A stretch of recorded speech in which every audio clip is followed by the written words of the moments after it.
Hey guys, welcome back to the Fishing Teacher, and appreciate you guys swinging by the channel today for an in the truck video. Just sort of one of those deals, busy today, it's hard to get in the tackle room to film the video, so wanted to get today's episode out. And guys, we're going to be talking again about points, and we talk about points a lot on the channel, and I don't want you guys to get burned out on it. But the reason I talk about points a lot, and the reason I want to dig into this day on some specific things about points, is they are the #1 bass structure. Points hold fish all year long, and I want to talk today about how to determine two different things on points. How to determine how deep to fish and the technique to fish on your points. So we're going to get into that, and definitely think it's going to help you guys out over the next year or so. Also, guys, before we get started, thank you very much, man, for everybody that's taken time to hit that subscribe button here to the Fishing Teacher. Great way to support the channel. It's free. If you hit the subscribe button, hit the like button, comment on the videos, and especially if you hit that hype button, it really pushes the channel out in the YouTube algorithm. So thank you very much for that.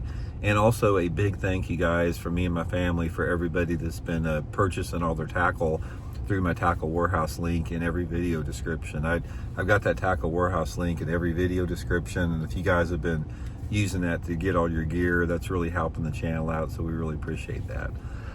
Okay, now guys, we talk about a lot of different techniques and variables, and I've done a lot of videos on points, but I want to narrow it down to two focuses in today's, because when you fish points, #1, well, there's two things primarily. Every single day you go out, you got to determine where the fish are positioned at on the point, where they're setting at, and you've got to figure out the technique that they want to fish. And when my approach to fishing is, I'm not approaching the fishing using forward-facing sonar. So if you're a forward-facing sonar fisherman, or if you use that technology, yeah, you may be able to roll up on a point and see if there's some fish there. You're not going to see you're not going to see every fish there, because there are some fish you can't see with any electronics unit, but you're going to be able to see some. But what I want to talk about is how the average bass angler that uses like 2-dimensional sonar, or not even that, but you don't even really have to have any sonar, how you can catch bass on points and determine the depth that they're in. Okay, first of all, a lot of you guys that watch the channel, you hear me talking all the time about water clarity and water temperature in correlation with each other. This is the holy grail of knowing how to locate fish. Everything can be traced back to water temperature and water clarity, same on points. So when you're talking about points, let's talk about some different water visibility gradients. Let's talk about a situation where you got dirty water, like water visibility of under a foot on one end of the spectrum, and then on the other end of the spectrum, let's talk about extremely clear water, where you have water visibility of like over 5 or 6 feet. Clear water, dirty water, everything else is in between. And most people in the country, your lake probably falls somewhere in between there. A lot of water clarities around the country are sort of in that 2 to 4 foot visibility range, depending upon different times of the year. That's sort of the norm, but that's your range that you have. Okay, now what you're going to find in a generic sense, without having this video last for 3 hours, is common sense will tell you, which is true in this: the more off color the water, the more shallow the fish are going to be on the points. So here's what I have found as far as a depth range on it. If you have water visibility of under a foot in the lake that you fish, most of the time those fish are going to be in less than 5 foot of water. In fact, probably 95% of the time they're going to be in less than 5 foot of water.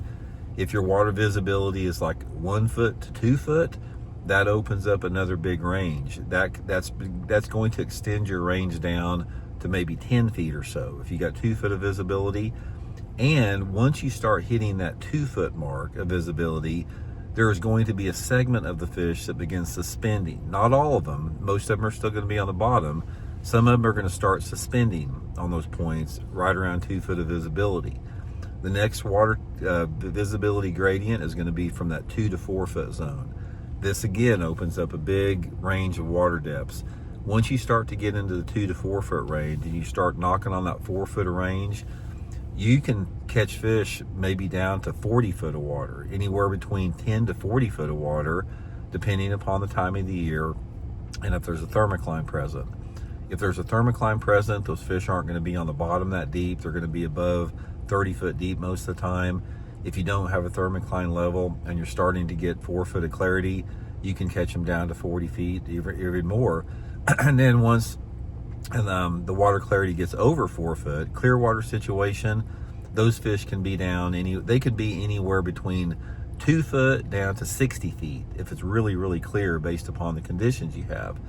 And anytime that water visibility starts knocking on that 4 foot of clarity and greater, you're going to have a lot of suspended fish using those points. So here's how it sort of works a little bit based upon the time of the year. Obviously, fish use points like highways. They come in there and they're swimming off the main lake. They stop at a point because a point is a prime feeding location. If they sit on a point, they have a ton of different options. They can get shallow on the point. They can move up to the bank at night on the point and feed. If there's some wind coming into the point that's pushing bait fish and algae and plankton into the bank, they can get up shallow with the wind. They can pull down and use whatever their comfort zone is on that point. And most all the time, they're going to be in some proximity to deeper water. Not all points are, but most of them are, because every point is going to be different as far as the angle of the point. Some points are steep, some points are flat, some are in between, so everything's different. But the common thread is you have that. You have this staging area type highway where these fish can live there, they can feed there, they can suspend there, they can do whatever they want to there. And, in addition to that, some points have different type of cover. Some points have a real sharp drop off or ledge on them. Some points have cover like brush or rock piles out on the end of them. And in addition to the points, you have what is another prime cover. You have the banks leading to the points, which are high percentage areas. So when you're talking about a point, you don't talk about specifically just the end of a point. A point is like starting at the point of the point and then back maybe 100 yards on each side of the point. The sides of the point are actually part of the point. And the sides of the point can actually be more productive than the actual point a lot of times. I'm saying point off a lot of times. So when you're talking about fishing them, you have to fish the whole area. I usually start about, like I said, 50 to 100 yards from the actual end of the point, and I work my way all the way around it to the other side. Okay, now how do you determine the depth that you want to fish? This is pretty much common seasonal pattern knowledge. In the wintertime, when those water temperatures I'll go in a water temperature gradient. When the water temperatures are under 50 degrees, the fish are either going to be, suspended out off that point based upon the water clarity, or they're going to be on the bottom on the point. Based upon the water clarity, the bottom fish could be anywhere between, again, 5 to 50 foot deep. Once you start getting that water temperature over 50 degrees, you still have a lot of suspended fish out there, but those fish are going to start moving shallower. They're going to start gradually creeping up, into that 5 foot zone. Especially once that water temperature starts to get like around 60 degrees, you're going to have a lot of shallow fish. Even in a clear water lake, when that water hits 60 degrees, you're going to have most of the bass in 10 foot of water or less on those points, even if it's clear water. But you're always going to have some suspended fish. This is one thing to remember about bass fishing on points. If you go up and you see fish bedding and they're actually nesting on the beds, there are always fish suspended out off the points at the same time. Fish will suspend off those points in a clear water situation 12 months out of the year. So you can always target suspended fish if you want to.